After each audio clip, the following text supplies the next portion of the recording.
Hi అండి. కేవలం సమ్మర్లో మాత్రమే దొరికే పచ్చి జీడిగింజల కర్రీ అంటే మీలో ఎంతమందికి ఇష్టం? ఇదైతే నాకు చాలా ఫేవరెట్ కర్రీ అనమాట. చిన్నప్పటి నుంచి అమ్మ వండుతుంటే చాలా ఇష్టంగా తినేసేవాళ్ళం. ఎన్ని నాన్ వెజ్ కర్రీస్ ఉన్నా కూడా దీని ముందు దిగదుడిపే అని చెప్పాలి. అంత టేస్టీగా అయితే ఉంటుంది. ఊరు నుండి అమ్మ వాళ్ళు పచ్చి జీడిగింజలు పంపిస్తే మేమైతే ఈ కర్రీ ఎలా అయినా వండుకోవాలి, ప్రతి సమ్మర్లో కుదరదు కాబట్టి దొరికినప్పుడైనా ఇలా కర్రీ చేసుకోవాలని మేమైతే కష్టపడుతున్నాం. కాకపోతే మాకు ఈ పచ్చి జీడిగింజలు అనేది తీయడం రాదు కాబట్టి మా హస్బెండ్ అయితే దానికి ఉన్న సొన కూడా అంటుకోకుండా ఉండడానికి ఇలా గ్లౌజులు వేసుకుని మరీ కట్ చేస్తున్నారు. ఈ కర్రీకి కష్టం అంతా జీడిపప్పుని సెపరేట్ చేసుకోవడంలోనే ఉంటుంది. మంచి కర్రీ తినాలంటే ఆ మాత్రం తప్పదు కదా. పచ్చి జీడి గింజల్ని కట్ చేసేసుకుని మధ్యలో ఉన్న పప్పును తీసుకోవడానికి ఏదైనా స్పూన్ వెనక భాగాన్ని పెట్టి తీసుకుంటే కొంచెం ఈజీగా వచ్చేస్తుంది.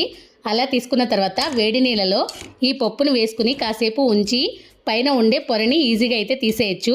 ఇలా పచ్చి జీడిపప్పుని మొత్తం సెపరేట్ చేసుకుని అయితే పెట్టుకోవాలి. ఈ కర్రీని ప్రిపేర్ చేసుకోవడానికి ముందుగా పచ్చి మసాలా అయితే చేసుకోవాలి.